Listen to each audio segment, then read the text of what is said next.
I still remember the first time I played Mario 64. It was back in the 90s when Innovations at Epcot used to showcase tons of new cutting edge technology before you would see it anywhere else. Most times when I would go there, I wasn't too interested in what they had, but when I went in and randomly saw a video game being showcased, it was a big deal. Back then, video games did not get the notoriety they do today, so it was kind of a surprise. There were all these booths where you lined up to play the game, and I must have waited hours to do it. Every kid there was obsessed and basically had to be pulled away from the system once their time was up. Then, finally, it was my turn. After playing for a few minutes, I realized it was like no other game I had ever experienced before.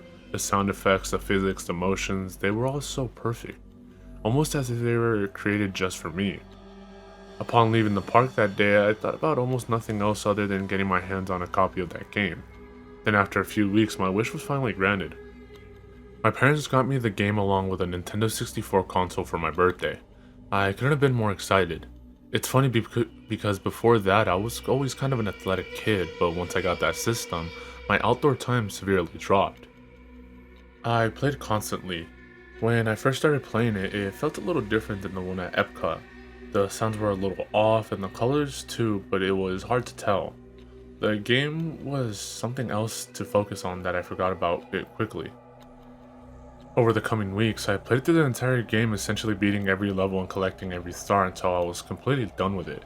However, my addiction didn't seem to end. There was still so much more to investigate after you had technically beaten the game. That was when I started researching the game's hidden Easter eggs and came across one that really intrigued me. It's the one about the star fountain outside the castle. If you walked right up to it, apparently people said you could read the words, "L is real, 2024. In blurry letters.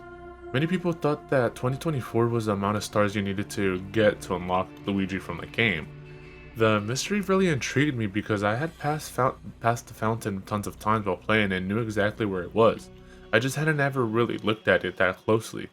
So I went to check it out, but after comparing images I found online with an actual game, I couldn't ever see what everyone else was talking about.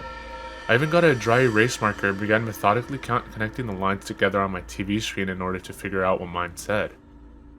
After connecting the various blurry pixels, my stomach dropped. The text on the screen spelled out "Eternal Hell." Before that point, I never had any fear associated with the game, so that was a major paradigm shift for me. I explained it away by saying it was probably just the angle I was standing at and pretty much convinced myself that everything was okay.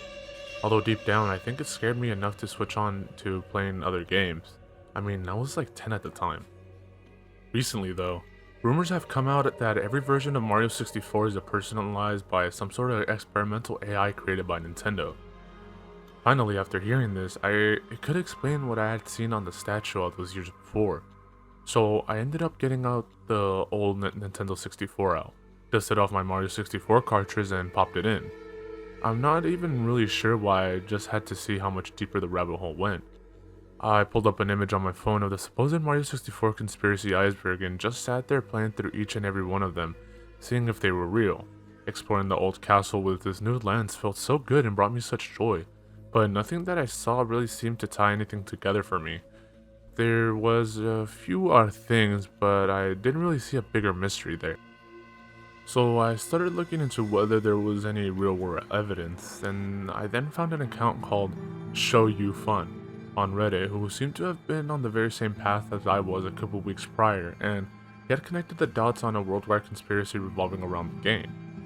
The pattern apparently happened the same way every time. Someone would post on Reddit or 4chan or something like that about that they were going to start exploring their personal game cartridges to see how theirs was different than others. That person would then follow some sort of storyline that was not part of the main gameplay and would go missing shortly after. He had even included police reports of the people that were affected. One particularly disturbing story was about a user named Smile64, who found a weird access panel by punching a brick in the wall after draining the moat around Mushroom Castle. That pathway then led him to a library where he found a book he could open. The book contained a terrifying little story about a society of people who were stranded in a village beneath the ground and were drowned by an industrial who had flooded it. The book also came with a key to open some door. What Show You Fun had put together was that the story was probably referring to the wet dry world level, where you could blast yourself into a little abandoned town beneath the surface. The more cases I read, the more it became obvious that each and every one of them somehow lead to the wet dry world level. I was very intrigued, so I decided to try to contact Sharyufan by sending him a direct message.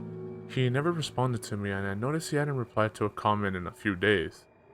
Things were getting a little spooky, I guess, but I thought it was all just a part of some sort of creepypasta or ARG or some sort. There was no way this was a real thing, so I began playing through my game again and looking to see if I could find a similar storyline that would lead me to Wet Dry World as well. I played through all of the advanced levels again while watching gameplay on YouTube and compared it to my screen.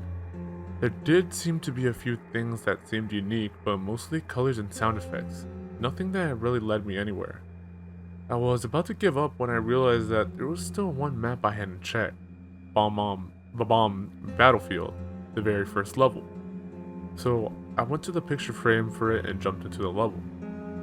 I immediately started running along with the gameplay video, but then I noticed something different on mine. In the video, there was just two bomb buddies at the beginning that gave you information about the level, but in mine, there was an additional one underneath the bridge that leads up to the mountain. I quickly ran over and punched it to get to the information. It just said, "Under the bridge, the secrets await." I had no idea what this meant, so I walked over and started messing around under the bridge, kicking and punching everything. I then discovered that you are able to grasp onto the underside of the bridge and climb across it. This was something I had never tried before, and I didn't really see a purpose for it. Then I tried letting go of the bridge and doing the ground pound move, which finally broke a little square into the ground. There was one of those cannons that shoots you across the level, which I had definitely never seen before in all my years of playing. I began getting into it and firing myself to different areas of the level until I realized I should try firing myself off the level into the ocean. Aiming the cannon to the side, I successfully launched it and flew over the edge. Mario plummeted down towards the ocean below and into a little square tunnel, which eventually led to the little abandoned town in Wet Dry World. I had been down there before when playing the regular game, but it was different now. It was almost as if it was in the past. There were a few characters with blonde hair pacing back and forth, seeming to patrol the streets. I approached one of them with a green tunic who somewhat resembled Link from the Zelda games and attempted to speak with him. The character did not respond, it just gazed up at me and teardrops began to drip down his face. Then before I knew it, Mario was surrounded by several of the little Link-looking characters. They aggressively grabbed Mario and dragged him over to a little building, then opened the doors and tossed him inside.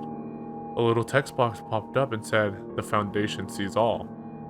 They then slammed the door and left me in mostly darkness with a few other lifeless looking characters in there. They didn't seem like they belonged in a Mario game because they were dressed modern, almost like someone from the real world. One stood there staring into the corner while another just jumped in place. There was also a mirror on the back, and I walked up and looked into it.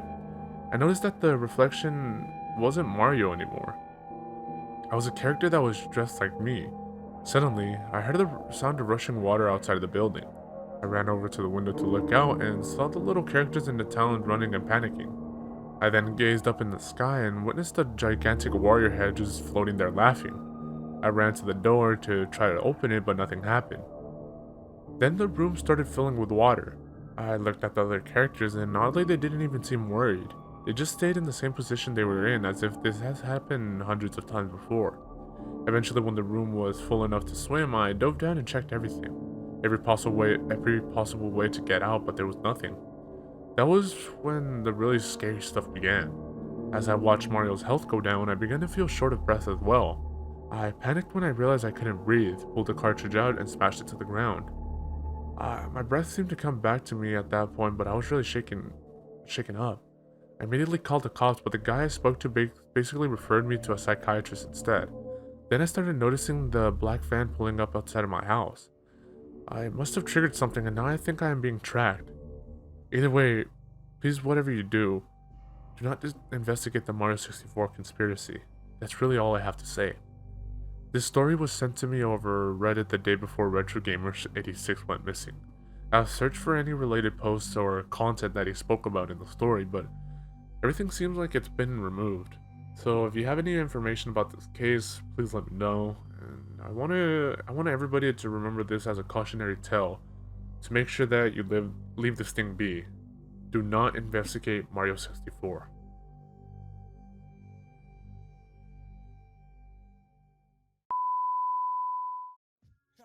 In this little shop of horrors, that's how we get down.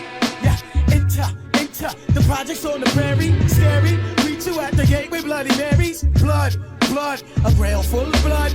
Back to the cemetery, get more blood. Standing on the grave, drinking blood, smoking bones. We seen a crew of ghouls running by with stolen tombstones. With Hell's Angels on the chase, they lost to bust a black skull. Want you embrace, they tie you up in chains and they stomp on your face. They go to purgatory and they beat the fucking case.